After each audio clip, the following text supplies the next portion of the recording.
In 2023, DigimonCon announced a manga contest. We got our first wave of contest winners quite a while ago now. But now we have the second wave that they gave us. And it gave us English trailers and official comic translations for them, which I was amazed to find. Many of these stories are done by the same people who made the first batch. So this time, instead of just one shot, they get a whole series of 4 in order to tell us a larger story. As such, we didn't get it all out at once, instead of having to wait 3 months before we get the second issue for all 5 releases in November. Just why? Just why do we have to wait 3 months quarterly to get these releases? It feels so long to wait. Well, 2 of them are made by people who have worked on previous official Digimon projects, and may well have entered the contest themselves, or just were allowed to do these on a whim. Each one of these comics are quite different in both art and stories from each other, one of which is even a prequel to the events of Digimon Seeker's web novel.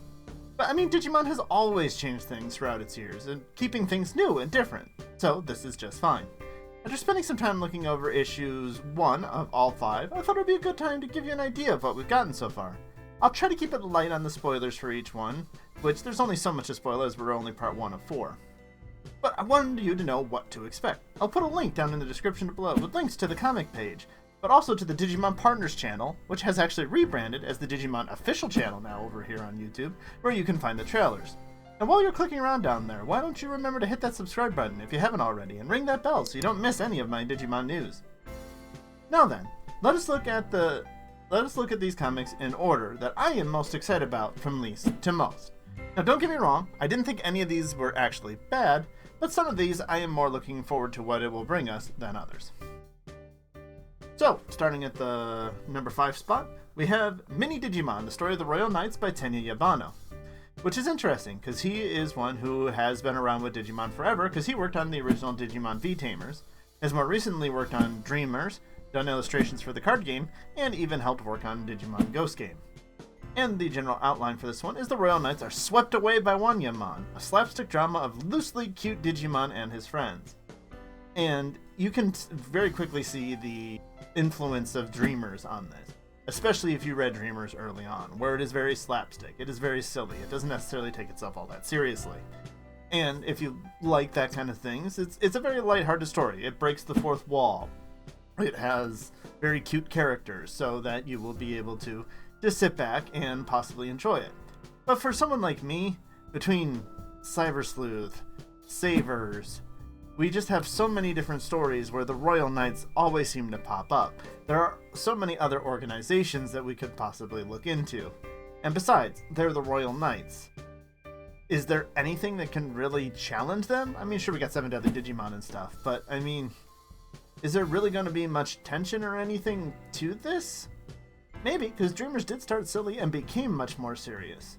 Though I will give this one a lot of credit, that it was the one that had a whole page set up that made me laugh out loud. So I did still enjoy it. It was fun. But I just don't know necessarily if there's really going to be anything of substance here, or it's just a goofy little story to have fun. And sometimes, that's all you need. But generally, I'm looking for something a little more involved. Number 4 on my personal list is Digimon Knuckles by Ichigo Soda, who also made 20 Years a Samurai if you read through the ones from the very first wave. Its summary that was given to us is Genkumon, a Holy Knight type Digimon comes to Haruka, our main character, but whose father has gone missing, as his substitute father? So we have a Royal Knight being brought to the human world to be a babysitter for a human. And even in the context of the story, at least at this point, it doesn't really make sense that a Royal Knight should be doing this. And once again, he's a Royal Knight. He makes a joke of the other Digimon that he encounters because he's that powerful, as well he should be. So, again, is there going to be anything real tension involved in this? It seems the tension here might be more family drama, between the fact that he doesn't get along very well with his own father, that he's missing, and there are some stories going into that I'm sure we'll dig into more as we go on. There are some things happening, such as disappearances and things, that definitely more could happen, so there may actually be a story here. So if we dig more into that actually has to be dealt with in ways that just being a strong Royal Knight might not work out, they could do something interesting with it. But we'll have to wait and see. Number 3 on my list for me is Digimon Seekers, The Crossroad Witch by Hajime Kariki, who has actually started by winning an illustration contest to take part in the Digimon card game, and now was given this comic to work on. Now, I assume that means that because they're good at drawing, they entered the contest in order to get this ability to do this. But this is the problem with not speaking Japanese. I'm not 100% clear on all of the details. So the outline for this one is it's a spin-off story from the novel Digimon Seekers that ended just about 6 months ago now at this point. The unknown past of Shu Yulin, the leader of the Digiplease, who was Ryudamon's partner at the time, is revealed. So the very first thing about this one is it's going to be a hard sell for me, because if you're doing a sequel for Digimon Seekers, I still can't believe that it's not the story of when she, Saya, and Tartarus, whatever his real name was, went into the digital world in the first place, and Saya ended up going to MIA. I mean, we do very quickly allude to that in this one at the very beginning, but that's all the more of a, how is this not the story we're talking about? It's very surprising to me that is where we decided to go. And it shows them meeting, which is nice, but there doesn't seem to be any real chemistry there. I mean, they just first met. Over the course of 4 issues, could they form a great bond? Absolutely. But their meeting just didn't feel as special as it might want to be to me. Though, I will fully admit, the Digimon Seekers world and that cyberspace that they go into, that's not technically the digital world, it's kind of like an Eden, if you know cyber sleuth and stuff, is still very interesting. Though I find it interesting that this seems to be roughly the same state of the world as what happens in Seekers. And I'm not 100% clear of how many years are supposed to have taken place between them, but at least I'm pretty sure a couple of years take place between when that happens and when this story is taking place. So the fact that the world seems in the same state is interesting. I wonder if that will be explained at all. Which, sadly, if knowing Seekers, it has so much potential and just may not be able to see it come through. But because they're there, they are exploring this world a lot more. Hopefully they do go a bit more diving into it and do give us a lot of that information and interesting things that they just hinted about in Seekers and might actually be able to give us a little bit more here. And is so much better translated than Seekers ever was. That is the beauty of these official translations. They were very nicely done, so that we didn't have to worry about that like we did with Seekers in the first place. And number 2 on my list is Digimon Recollection, or I'm assuming it just translates as Recollection, by Waga Akutsawa, who made the Digimon Bloom from Wave 1. And from those of you who have read it, you will notice some things that this does seem to take place in that same world, apparently a couple of years later. And this one's outlined: Riko, a high school girl who loves Digimon, struggles with Agumon to restore the Digimon toys that have materialized. And I find it very interesting here that we only always mention one human character, where in quite a few of these, there's more than one important human character that's about. Well, mostly just these last 2 that we're talking about. But I do love the dynamic between the brother and sister here, even though, like I said, they don't even mention the brother in the talk about, because the brother is very much the older one and also looks out for his sister, but she's very much energetic and picks on him, and they have a fun dynamic. I mean, it's not in a mean way, it's very sibling kind of standard way. Nothing too bad to see there. And then it's full of references. If you want to dive into each individual page of this, you will find so many references. I mean, if you look at the main girl, her eyes are blue and orange. She's got the symbol, the mixed friendship and courage symbols for Omnimon on her back. I wouldn't be surprised if the digicode on her sleeves are the same digicode that is on the gray sword, or his transcendent sword, that Omnimon wields. There's even an Appmon that appears in here. There's Apply drives. There's old card game things. There's what looks like a D terminal at one point. There's so many things that if you just look through it all, you will find something from so many different things of Digimon. Toys, anime, video games, any of it. You will find something there. And it even, goes into so many different Digimon, far more than any other.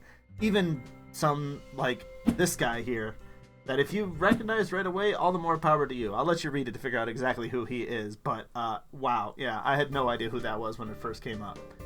And as we're moving into it, it sets up its premise very nicely. It has clear stakes. If they don't deal with a problem, there's a lot of potential for anything to happen, because just how many different things they're referencing here.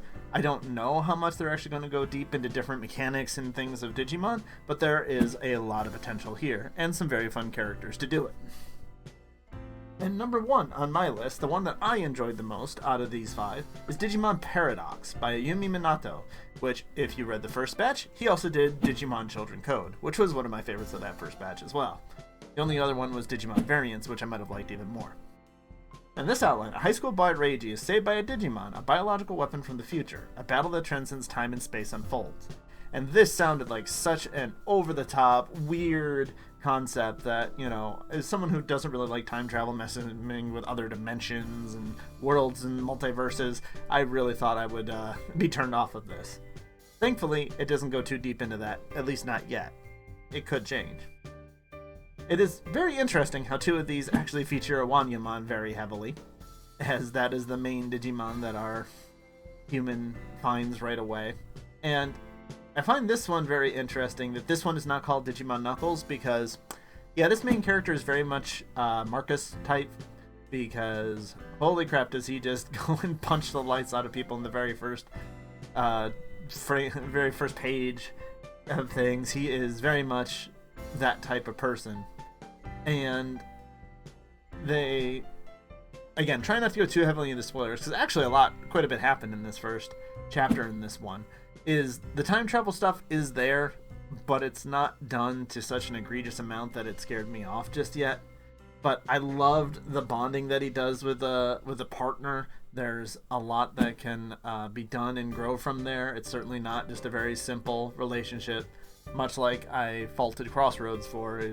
He's very simple. The more interesting and interconnected the relationships, the better, but not be the complete focus like what they're doing with Knuckles. It needs to be a nice mix of everything. And the relationship between the 2 humans, she is obviously having a lot of fun at poking at him and stuff, but it's also very complex how they will get along, because let's just say their first meeting wasn't exactly the most smooth. So it could be very interesting to see how they grow. It's clearly setting up the conflicts, it's setting up the relationships, it's setting up so much more that could happen here. And it might even have multiple sides coming together. It has a lot of different things that could be happening. So, that is all 5 of the Digimon comics that came out on August 10th of this year, 2024. And I like them. It will definitely... We definitely have time with 3 more issues of each for things to change quite a bit. Whether things get better, could get worse, but I am pretty optimistic that things will be very good for all of these. And I really hope that we get stories that I will really enjoy, because I still need to make a real video as we've now gotten into the next chapters of the novel, which might mean we're almost halfway done with the novel if some of the rumors are to be believed. And no, Liberator's doing far, far less for me than what these comics are. But thank you all for watching. I hope you enjoyed. Remember to like, comment, subscribe if you want to see more Digimon content from me. As always, everyone, be awesome. For the next one, bye-bye.